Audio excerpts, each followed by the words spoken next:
From the creators who brought you RuPaul's Drag Race and $1 Million Listing, this is World of Wonder's Wow Report. Things that make us go wow. Hello, everyone, and welcome to this week's edition of the Wow Report. I am Fenton Bailey, co-founder of World of Wonder, joined by my inimitable co-hosts, James St. James, editor of the Wow Report. And for those of you watching on Wow Presents Plus, you can see Tom Campbell, our Chief Creative Officer, wearing a glitter ball helmet. Hey, are you doing Daft Punk or something? What's going on here? It came up on my Facebook feed. I'm very susceptible to direct marketing. And I went on Amazon. It's like $60-$70. I mean, how cute is Tom, this? I absolutely love it. I love glitter balls. And the idea that you could wear one, I mean, it could also be a motorbike crash helmet. Well, but it also could be like for our special child who who bangs into things frequently, and we need to keep a helmet on him. But he is our special child because just 2 days ago, he celebrated a special birthday. So, Tom, happy birthday. Congratulations on making it to your secret age, a magical number. 60 is sexy. That's what I'm saying. I'm so grateful to be alive. I'm grateful for both of you. I am overwhelmed with gratitude, not to be a sap, but I just really am. I'm glad to be alive. I never thought I'd see this age, and I'm so glad I'm here, and I hope I have a few more days, a few more years left. 60 more. I am so glad. More. You were right. I'm so glad you made it too, because like you wouldn't be wearing that helmet unless you had you missed your club kid days, but here you are. So this week, in addition to Fading Tom, we are counting down the top 10 things of the week that made us go, wow. Birthday boy, why don't you start us off, Tom? Number 10. I have started watching Beef because it's a Netflix series about road rage starring Ali Wong and Stephen Yuen. And Stephen Yuen, oh, he's so handsome. And Stephen Yuen, this is just for quick, let's get this out of the way for James. Stephen has a brother in the show whose name is Young Mazzino. Look him up. You're going to love him. Okay. Everyone is raving in the best way about this show. It's a limited series. Without giving too much away, it also has great billboards. I live right off of the Sunset Strip, so I get to see all of the expensive billboards. And it's two hands giving, each billboard is one hand flipping the bird, except one is Ali Wong and the other one is Steve Yuen. So it's like you are the flip bird, which I think is something I hadn't thought of yet. I've watched 2 episodes. I think there's 6 or 8. I will try to get through them. And it is a quality project. The actors are kind of amazing. The writing's quite good. This might just be me and my burst of 6-year-old gratitude, but these characters, I guess by definition, have no sense of humor, are so unevolved to deal with their anger. And that's what it's all about. This whole thing is about pent-up anger, what people appear to be on the outside, who they are on the inside. She's very wealthy, but miserable. He's struggling to manage to, keep his life together. Single, lives in an apartment, downgraded, and he's struggling to keep his life together. In a Home Depot parking lot, they almost bump into each other, and there's this incredible scene where they're chasing after each other, doing all these horrible things. And the series, I'm told it gets better as it goes on, so I will stick with it. They just follow each other and mind fuck each other, and she paints it just gets worse and worse and worse. And my friend Greg says it really pays off, so I'm going to stick with it. She drives one of those white Mercedes GLXs or whatever those are, those kind of little and G-Wagon. And say again? A G-Wagon? Yes, a G-Wagon. No, the little smaller ones. I love those. They're so cute. Theron used to have. For my smart car. And because she wasn't some stunt driver in the first episode, it's so aggressively driven, it so almost causes death that now I see them everywhere as I drive in LA. I can think, oh It's Ali Wong. She's after me. You know what the road rage premise though, Tom, I think is so real. Like just today on my way back here, I had a road rage thing. I did something slightly naughty. You know when you turn left and you go into the lane to turn left a little bit prematurely before it's actually become a lane, you know, because the traffic backs up. Yeah. A motorbike, I was doing that. Motorcyclist coming towards me. There's no question. There was going to be no accident. He saw me. I saw him. Tried to kick my car as he drove past. And I thought, okay, well, he's gone. 5 minutes later, 10 blocks further on, the bike pulls up beside me. And he's like, remember me? And I'm like, oh my God, I'm in beef. Like, he would not leave. He followed me for like about a mile. And I was really... I do that all the time. I was like, don't open your window. Don't acknowledge him. You know, just like... And eventually he peeled off. I'm the worst too. I will get out of my car and start yelling at people, and then realizing that it's someone who could kick my ass, or someone who has like a machete or something. Like I've gotten into some serious trouble sometimes. Yeah, you just don't want to be in beef. You don't want to be in a Netflix series. No. It's a real issue. They deal with it in a very adult way. It's very clever. I'm told it gets more clever. I will continue to watch. I can't binge it. I cannot take a lot of it. And it's my, again, I like to think it's my healthy life skills, but I also am not in a relationship. I'm not trapped in a relationship. I have no dependence, so to speak of, directly. So it's like, I don't have to feel that. I don't feel that trap thing in my life. I feel great calm. And I also, as you guys know, almost a distraction, I use humor to get me through a day. So don't look for any of that on any of those life skills on Beef. But it is playing on Netflix and everyone's raving. So you're saying you can't binge it, and I do think binging isn't great for really intense stuff. Is that why you can't binge it? Right. Yes, because it makes me sick to my stomach. And I decided at the end of 2, it's like, why can't they laugh? Why can't they make, why can't the couple realize like what a cliche they are? And it's none of that. It's all taken very seriously. People just holding on so tight to be perfect and then acting out in this incredibly despicable way. Yes. Well, there are so many shows on right now that you cannot binge because they're so upsetting, and they take so much out of you after every episode. And I usually avoid those. That's the one with about the chef. I can't do that more than 15 minutes at a time. Yeah.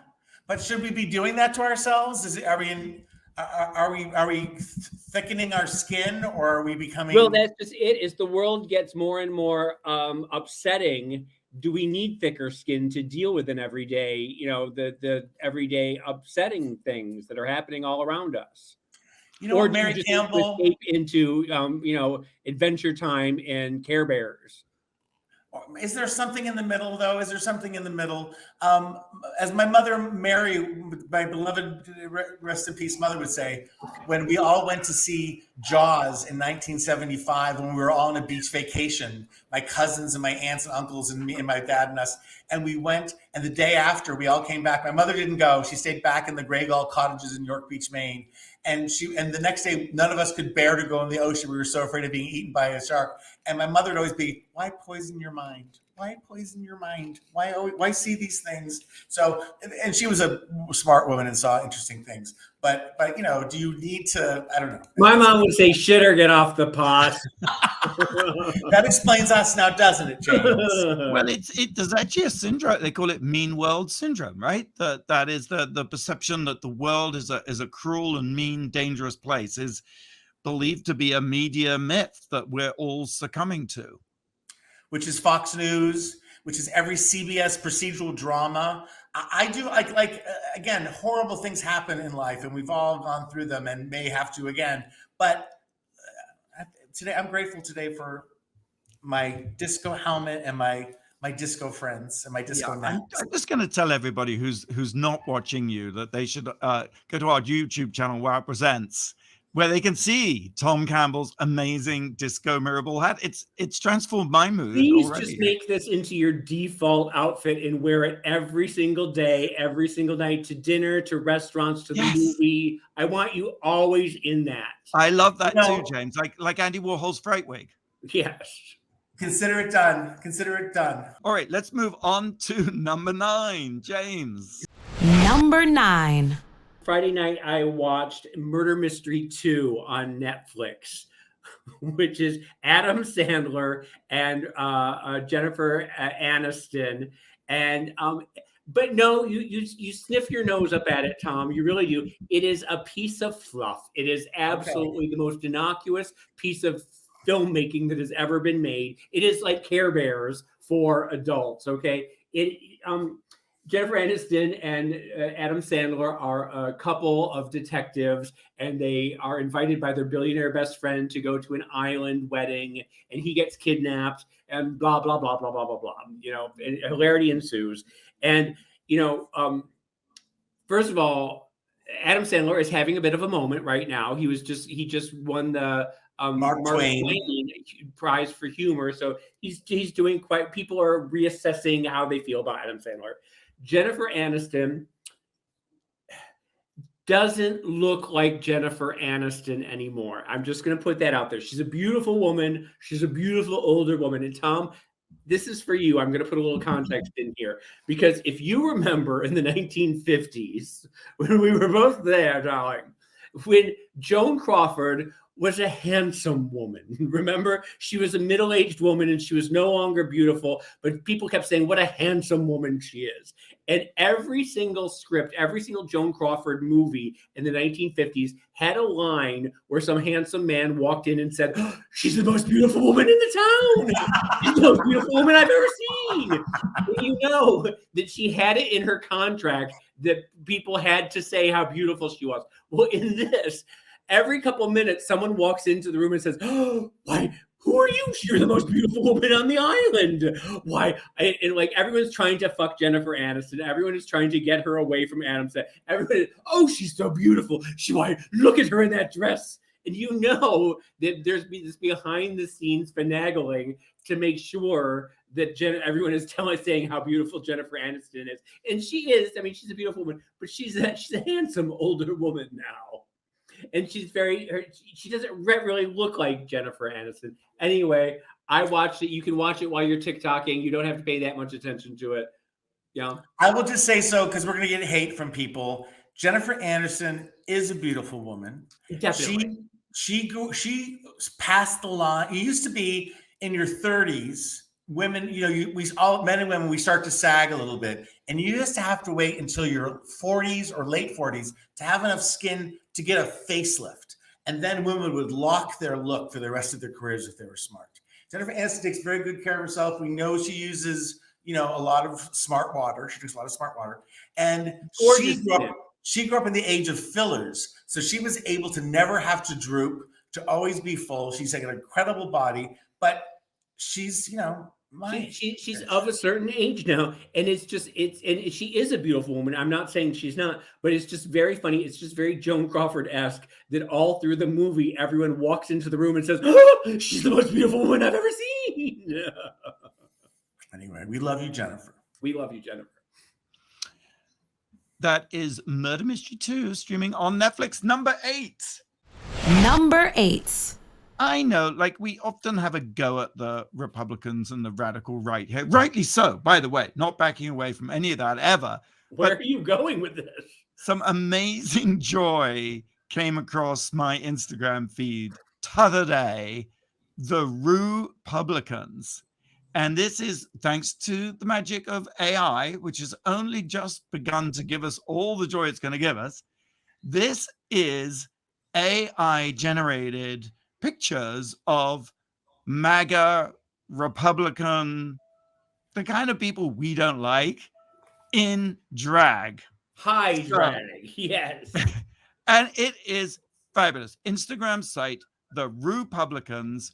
Who is your favorite? My favorite was the Lindsey Graham. Oh yes, hang on. Let me. The Lindsey one is. I mean, there's like 3 or 4 photos for each or artworks or whatever you want to call them. For each Republican, Lady Graham Cracker. And it says, riding in on her high horse, always asking for money, honey. She's a powerful queen who loves to control the purse strings and your lady parts. Another favorite of mine is Speaker Sparklebottom. From the House of Trump, her 6-inch stilettos were handmade for stomping on LGBTQ plus rights. It may have taken 15 votes, but she sits on the throne now. Okay. The Clarence Thomases were very funny too. I saw 2 of the Clarence Thomases. Oh, Clarence Thomas. Let me find Clarence Thomas. Why wasn't Lindsey Graham Ladybugs? I know it should be. Please welcome to the stage the Supreme Court's Empress of Embarrassment, Claretta Corrupta. How can a government employee afford such looks? Easy, dishes bankrolled by a billionaire. Finally, the High Court is serving high fashion, Hanny. I mean, the descriptions alone are genius, but the pictures, they do a lot of the work. Cruzella DeVille. So that is Ted Cruz, of course. Oh. Cruzella DeVille serving homophobic realness. She struts her stuff in fur coats lined with family values and defends every fetus and every gun every day. Annie. And Miss Golden Gate Showers. And Anita Filibuster McConnell. I mean, Mother Pence. Let's not forget Mother Pence. So that is, if you want a good laugh, that is GOP AI generated art. They're all glammed up. And it's at RuPublicans. It's nothing to do with Ru, by the way. It's but it's too good a pun to miss. Everything is to do with Ru when it comes to so drag. true. It's Ru. They are interchangeable. And, you know, James, have you also seen this other AI-related trend, which is taking Marvel or DC comic book superheroes like Batman, Superman, and then putting them, thanks to the magic of AI, in Gucci or Balenciaga? I've seen a Joker in the Joker and the Riddler and Batman in really fabulous. I didn't know it was Gucci, but I saw them in like little pink dresses and things. Yes, I think it started with DC, done in Barbie, and that the DC heroes are saying, you know, thanks to Barbie, I'm now living in style, and I like it's very wooden and sort of uncanny valley, you know, that sense of it's not real, but it's just so funny, you know, to see the Matrix characters talking about how, you know, they've taken the blue pill and now they're all in Gucci. I do wonder how much longer we will be giggling at AI before it starts to become terrifying. And we look back and say, do you remember when we thought it was so innocent and they were just doing, you know, DC characters before they started taking over our, you know. Right. Before the AI started researching, accessing nuclear weapons to eradicate humanity. Yeah, well, we should laugh while it lasts. And if you can't see, yes, we'll put some examples on the WoW report. Now I feel bad, James. I feel you've yucked my yum. Like, I'm sorry, baby. All right. Well, maybe we should take a break. Blake, do you have a question for us? I do. It's a biology question this week. What is the biggest organ in your body? Thank you, Blake. We'll have the answer to that right after the break here on the WoW Report on Radio Andy. You're listening to World of Wonders WoW Report. Things that make us go wow. Welcome back to the WoW Report. I'm co-founder of World of Wonder, Fenton Bailey, joined by our Chief Creative Officer wearing a Disco Mirable hat, Tom Campbell, and the editor of the WoW Report, James Hitchens. Blake, you had a question for us.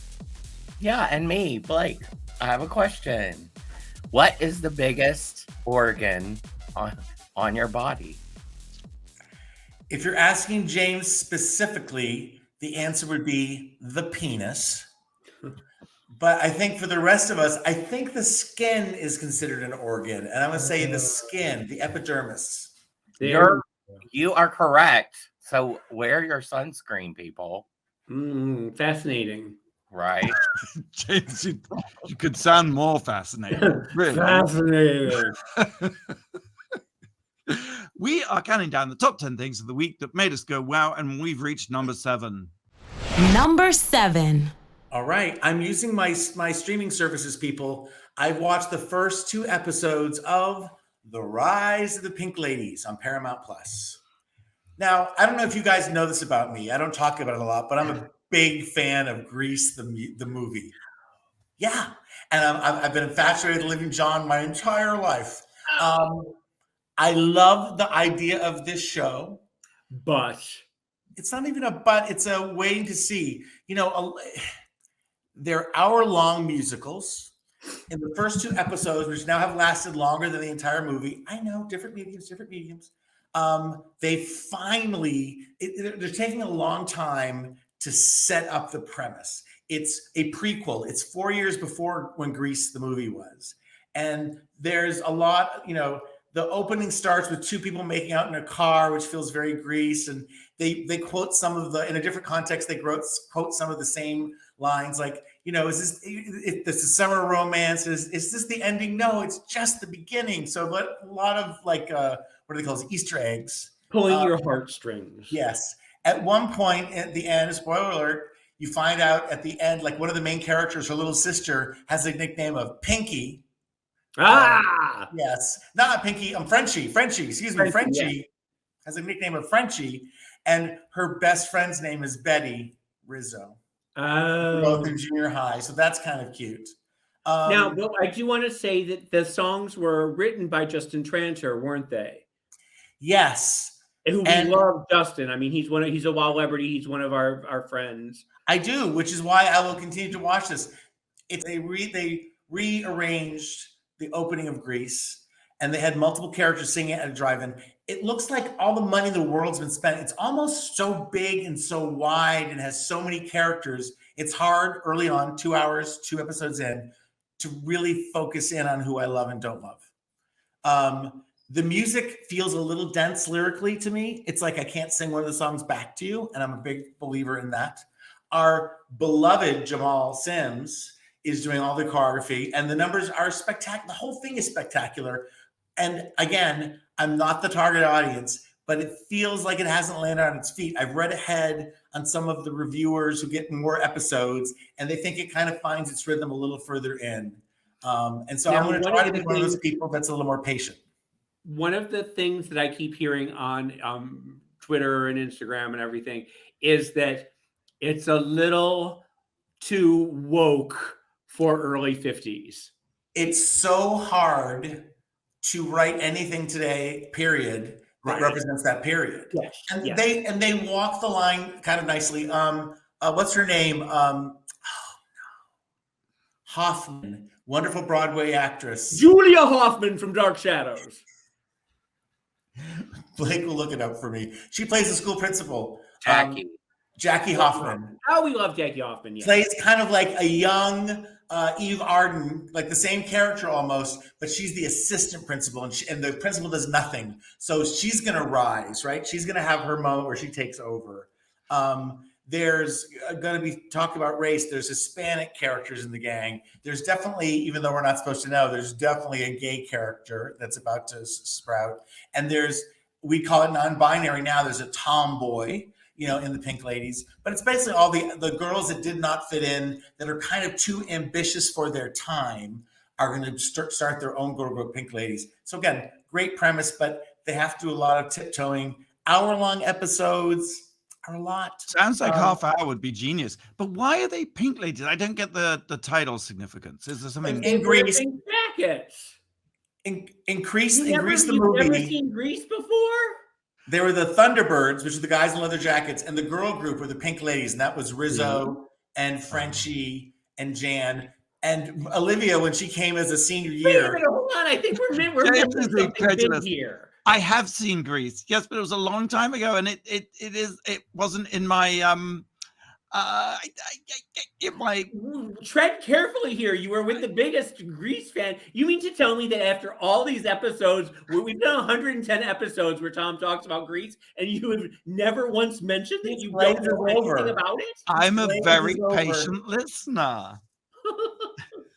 There's a great line, and they use a lot of the great lines from Grease the movie. Ladies, I'm dying. They say about Olivia, they go, could she join the gang? And they say, I think she's too pure to be pink. The Pink Ladies are a gang.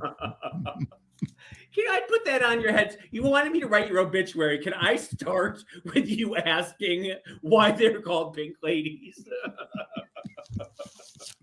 Well, I guess I've just written my epitaph. Is there a chapter on Grease in your book?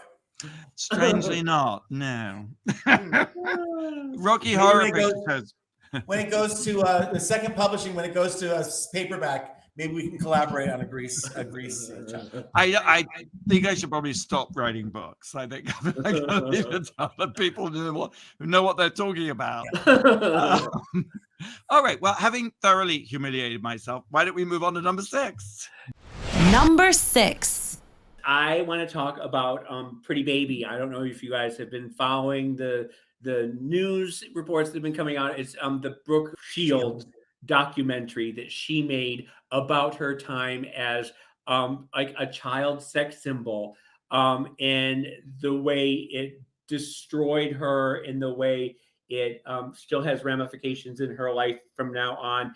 It's interesting. It's in 2 parts, 2-hour-long things. The first hour is where she's talking about. Well, first of all, I have to say that Brooke Shields is my age, and I don't ever remember a time where Brooke has not been a part of my life. When she was a childhood, when she was in those magazines, in those sexy poses, dressed as a woman when she was like 6-7 years old. When I think of Pretty Baby, the movie, the Louis Malle movie, where she was a 10-year-old prostitute, I remember when my mom would go on dates and my sister would be babysitting, and we would sit up and watch it. Blue Lagoon, I must have seen 24 times in the theater. It is so special to me. Endless Love was one of the biggest movies of when I was a teenager. And those Calvin ads, the Nothing Comes Between Me and My Calvin, where she literally is spread crotch the entire time and saying provocative things. It's very weird for me to watch this, because all of the things that were so central to my blooming sexuality, and the things that gave me agency, and the things that made me feel like I was in control of my sexuality, are the things that are so traumatizing to her. And to hear all the things that I celebrate Brooke for are the things that really, 50 years, 40 years later, she's still recovering from. And it's a weird dynamic that she, her mother was one of the, biggest stage mothers since Gypsy Rose Lee, alcoholic. She was, had dementia early on, but Brooke was just on Drew Barrymore's show, and they were both talking about their mothers. And Brooke says, my mother was in love with me. My mother was obsessed with me, and my mother wanted to keep me at her side her entire life. Anytime she tried to spread her wings, it was trouble. And watching the whole documentary, it's a very upsetting thing, because we love Brooke so much. I've met Brooke 100 times at nightclubs. I remember when I was staying at the Helmsley Palace in New York, and Brooke Shields and Michael Jackson were down the hall, and they were apparently losing her virginity.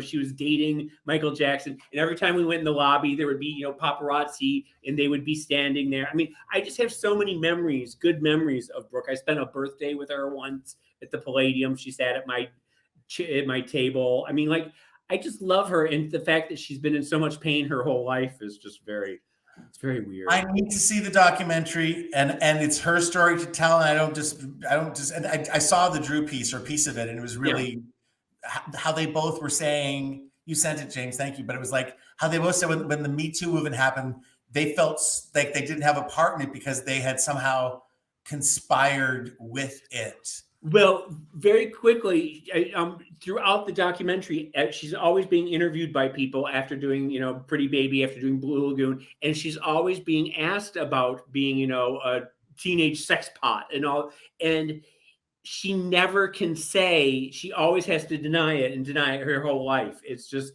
it's taken her all this time to be able to say, you know what, it was wrong. Here is my assessment, because I grew up with her too. She's like hot and cold water. Brooke Shields has been around forever. And she went to Princeton when I was at Harvard. Everyone would talk about going to Princeton, seeing Brooke Shields. But she was always classy. It's the weird thing. She was this sex symbol. She was, by definition of the movie she was in and the way she's being promoted, she was this child sex symbol, which is really weird to say out loud now. It was less weird then for whatever reason, but she never seemed like a tart. She always seemed above it. She always seemed to me like she was playing a part, like she was not in control of it, but like she was above it. I don't know. And she's had such an amazing career throughout her life when you think about it, culminating with being the spokesman for Lazy Boy chairs for years and years. And don't forget, Suddenly Susan, or what is it? Suddenly Susan, I worked at Warner Brothers then. And Lipstick Jungle. But one of the, and you can cut this out, Blake, just as we've gone over. Keep it in. In the second one, she there's this, when she's at Princeton, they make her write a book. They write a book for her and put her name on it. And they talk about how she's a virgin, blah, blah, blah. And that's the beginning of her professional virginity. It seemed like for 10 years she was a virgin. And that was her way. She said that was when she went from being a slut to being a virgin, and people were able to look at her and say, oh, all that early stuff wasn't real. She really wasn't a slut. She's a virgin. And so it was just, she says that was a weird thing for her too, because that's when people stopped attacking her.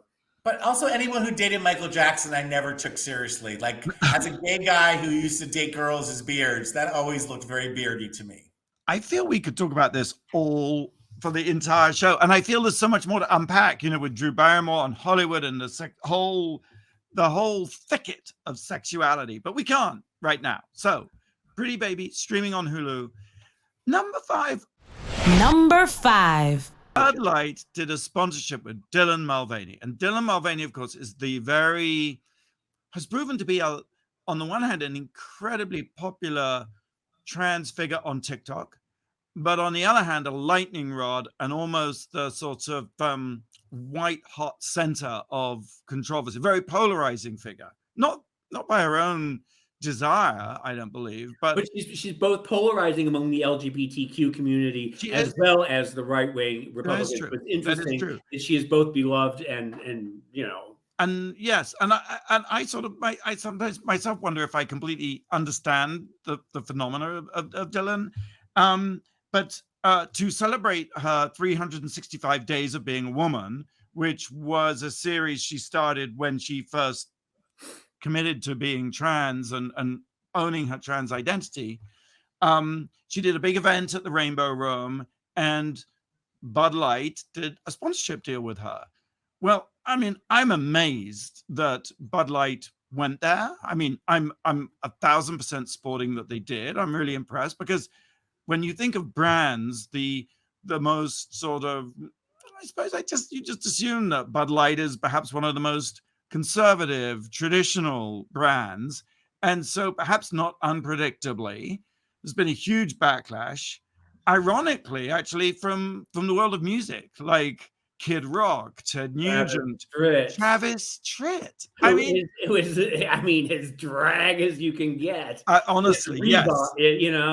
And you see these really sort of, it's just, the whole thing is just sort of mind-boggling to me. Really, well, I mean, interestingly, they only did it for the advertisement. They didn't actually roll out a bunch of beer cans with Dylan's image on it. It was just a one-time thing, and people went bananas.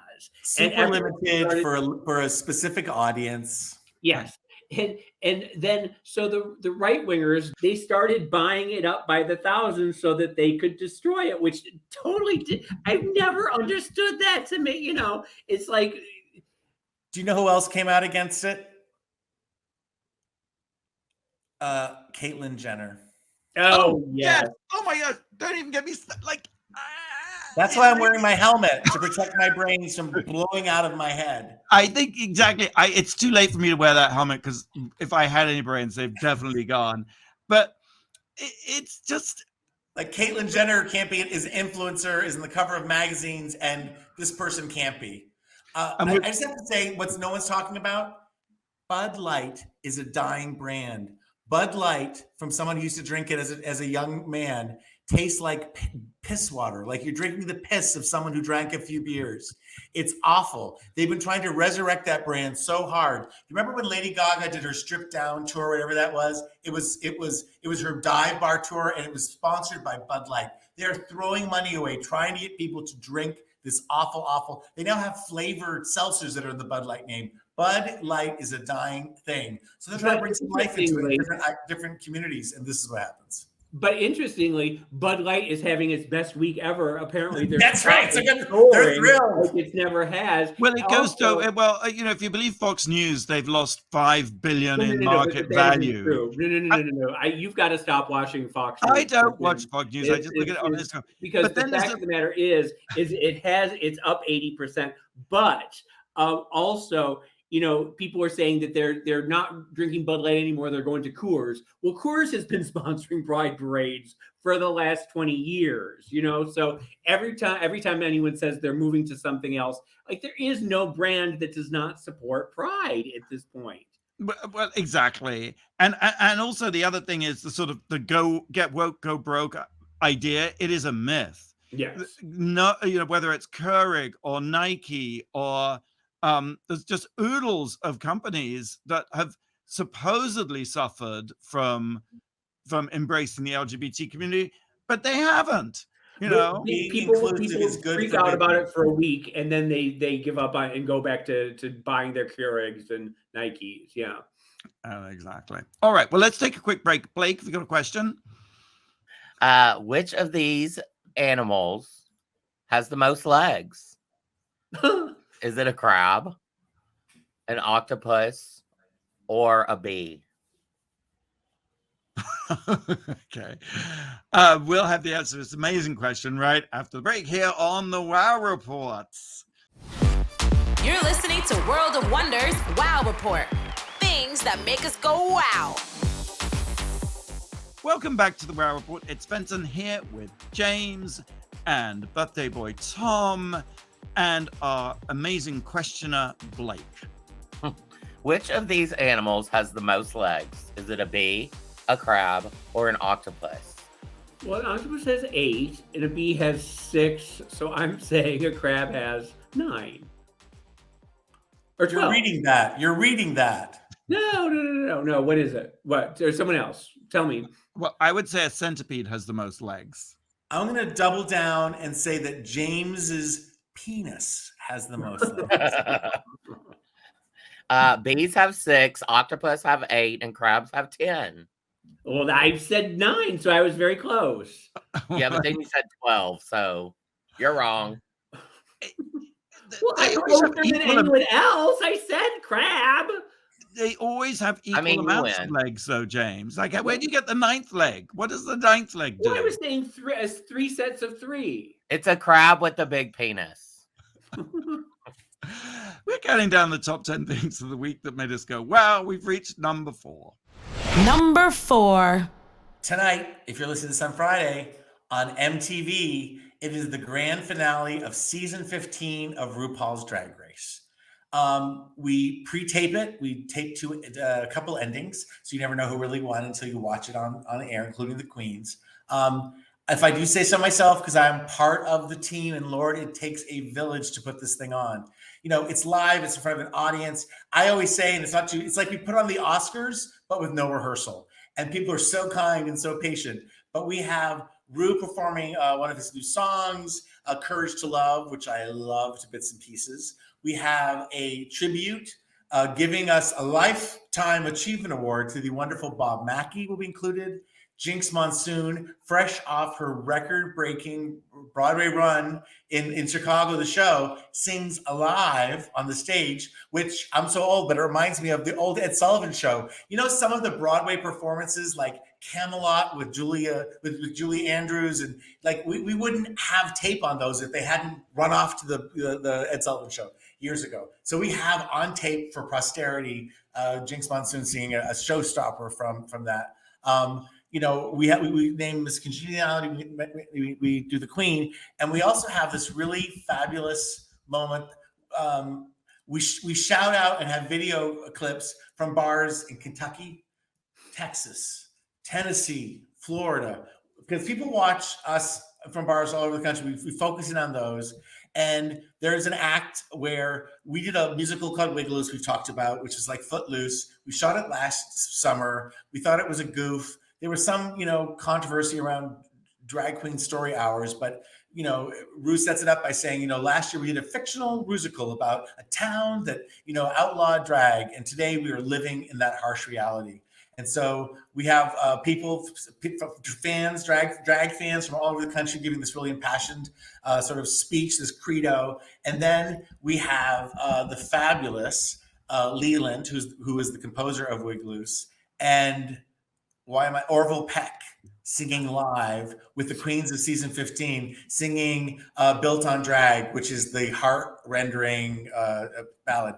There's so much love and special. And the night before we shot, we had rehearsals. And at one point, I'm telling tales out of school, but Leland brought his friend, Troy Sivan. Oh! And Troy was there with Leland watching the Queens rehearse. And then Jinx came in, and then Orville comes in. It was this incredible moment of just community. I know it's name dropping, but it was behind the scenes, and everyone's there because they're into the show. They're into the Queens. Everyone wanted to see the Queens because they all do solo numbers, wanted to see them perform. And it did my heart good that we still all care so much. And all this, and the reason I talk about this last one so much is because throughout the whole thing, and throughout the whole special finale, we encourage people with a QR code to donate to the ACLU Drag Defense Fund.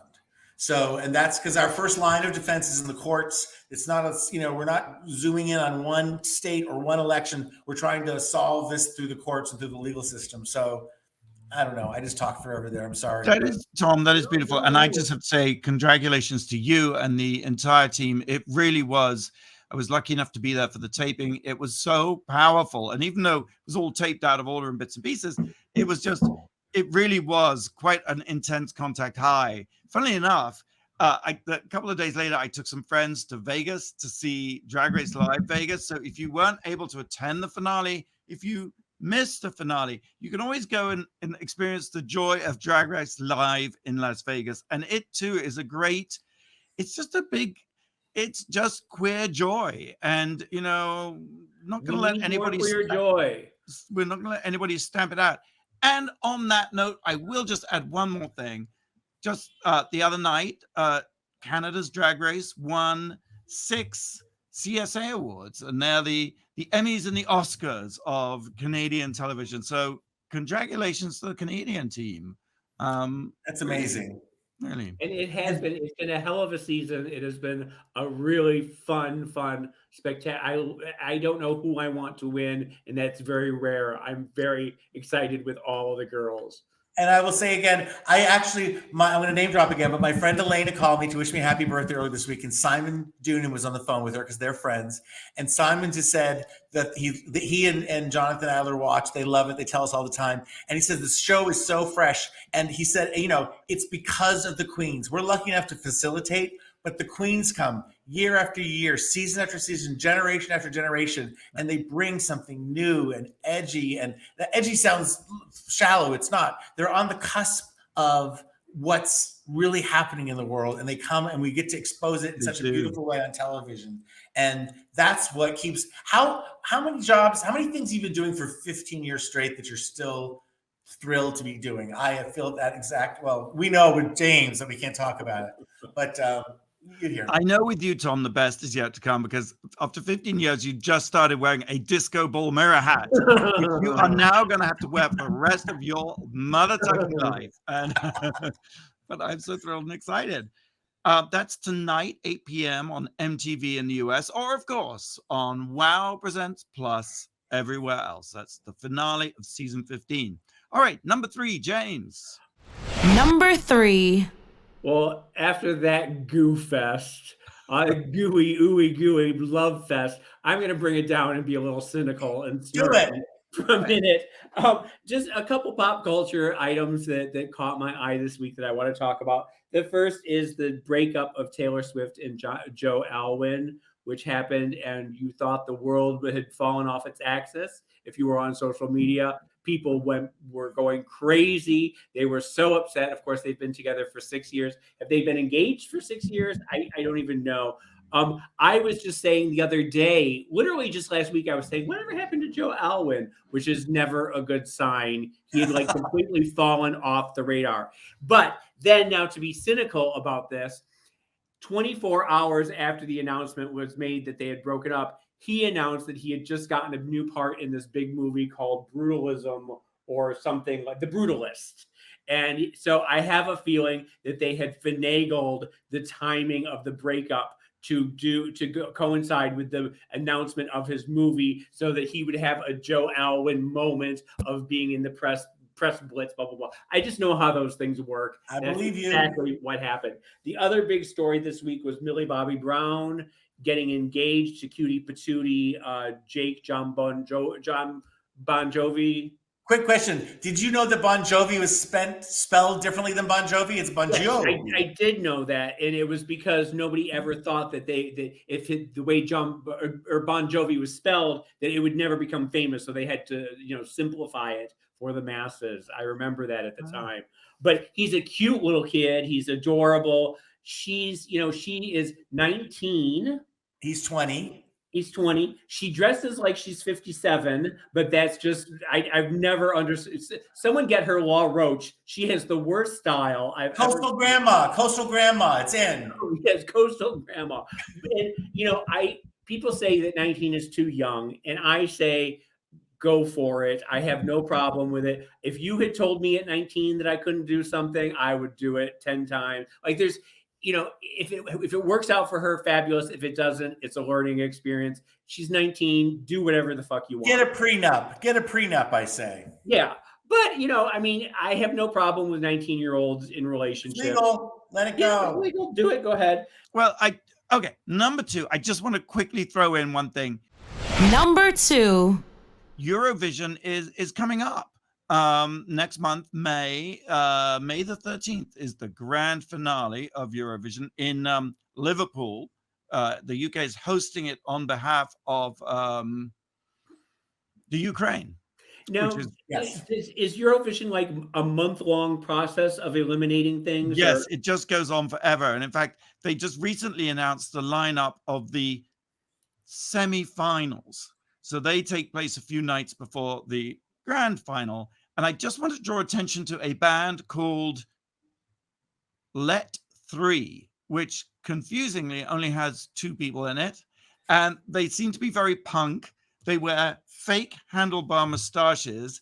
And there's a clip that we'll post on the Wow Report of them on a talk show in Croatia, where the lead singer or band member summoned a live dove from his underwear. So that was pretty startling. And then they proceeded to pull down their pants and pop corks out of their butts. I love it. I love it. Punk rock live. I know, right? So that's going to be, yes. As long as he didn't bite the head off the dove, what's the problem? No, the dove. And the corks coming out of the bum. Isn't that why you were called the Pop-Tarts? Wasn't that your gimmick? That would be the pop corks. Yes, that was us. But it was very funny because the host, I watched the clip, kind of like, this I must see, The host gets up from behind his desk, takes off his jacket, and tries to shield the bare exposed bottoms of the 2 members of the band. But not before we see gassy clouds, literally visually rendered gassy clouds emerging from their butts. So if Eurovision could really be in for a rude awakening, I think. Well, if you think about it, though, the Thompson twins were not twins, and there was 4 of them. And you think, it's a tradition. It's not so much that, James, that's the problem. But I think it's more like shooting corks out of your butt is not quite what they do on Eurovision. Yeah, but we've seen it. Lee Bowery was shooting corks out his butt 30 years ago. She was, but she wasn't on the Eurovision Song Contest. All right, we're going to take one more break. And when we come back, reveal the number 1 thing this week that made us go, wow. You're listening to World of Wonders Wow Report. Things that make us go wow. Welcome back to the Wow Report. Fenton here with James, Tom, Blake. We've been counting down the top 10 things of the week that make us go wow. And we've reached number 1. Number 1. All things Kardashian. And it was announced this week that Kim Kardashian is wading back into the acting reads again, and she's taken a part. Do you know what it is that she's in? Nobody knows what it is. It's American Horror Story, but right, yes, she's Emma Roberts. American Horror Story. Yeah, and Emma Roberts is returning, but the real story of the week. No. I do just want to say very quickly before we move on from Kim Kardashian and American Horror Story that she was very funny as Blargsnart, the pink alien who was Roger's girlfriend on American Dad. She was absolutely hysterical. She's done very funny things before, and I'm not counting her out. She might be very funny. When she acts every week in the Kardashians. But there's one more detail. Spill it. Kris Jenner was on the Howie Mandel podcast, and he asked, "Are you a squirter?" And before his daughter could squeal, "Ooh, Dad," she said, "Yes, I'm a squirter." I don't know about this. Like female ejaculation, but like, what is it exactly? Like, what are we talking about? Is it just female ejaculation squirting out of the vagina at the point of when a man and woman love each other very much. When mommy and daddy love each other very much, mommy will sometimes squirt at the point of orgasm. Stop! No, come on. It's not. It's pee, right? It's Come on. What? No, but like all we need to know is that guys ejaculate. We know that. But can you imagine if a woman also with her own instruments made a little love juice? And then imagine if that woman squeezed with the muscle squeezes and it pops out. And then imagine if that woman was the one Kris Jenner. And now you've seen the whole story. More detail than that, I'm going to get lost. I'm going to get very, very lost. Well, I have a feeling we probably got it all wrong. And women everywhere are like, listen. That's why we're here. We're here to learn. We're not here to teach. Female orgasm. I tell you that I learn so much every week. Unfortunately, there's no time to learn anything. Oh, yes, Tom. Here's my final Kardashian thought. I'm just going to leave it on a cliffhanger, which is there's rumors that Hulu, mostly owned by Disney, is going away and will some say soon be incorporated into Disney Plus. Hulu made a huge overall deal with the Kardashians, multi-billions of dollars. So soon Disney Plus could own the Kardashians. And how long until we have a Kardashian world at Disney World, a Kardashian land, that we live in the house, that we eat salads with robots that look like a Kardashian? It would be in Calabasas. Wait a minute, you guys. I don't want Hulu. I can't afford Disney. Do I have to start paying for Hulu now? It's not official. I'm just telling you what, with my helmet, I pick up things. It all merges. James, you know, what Discovery Plus and HBO, they're all going to become Max. That is probably one of the worst branding mistakes made in 100 years because they have this wonderful brand HBO and they're getting rid of the HBO in HBO Max. For some guy with a mustache named Max. Hey, I'm Max. Come on. Max sounds like Cinemax to me. And people are saying, why would you not keep HBO in your brand name? You've built it up for 50 years. Like, remember that time Netflix was going to change their name? Yeah. I mean, it's like World of Wonder changing their name to, Max. Wow. Yeah. No, not even. Just like, Fentonland or something. Buddy. That's a good idea. That's all we got time for. I'm going to go squirt someplace. And same time, same place next week. So let's go out and do something that makes the world go wow.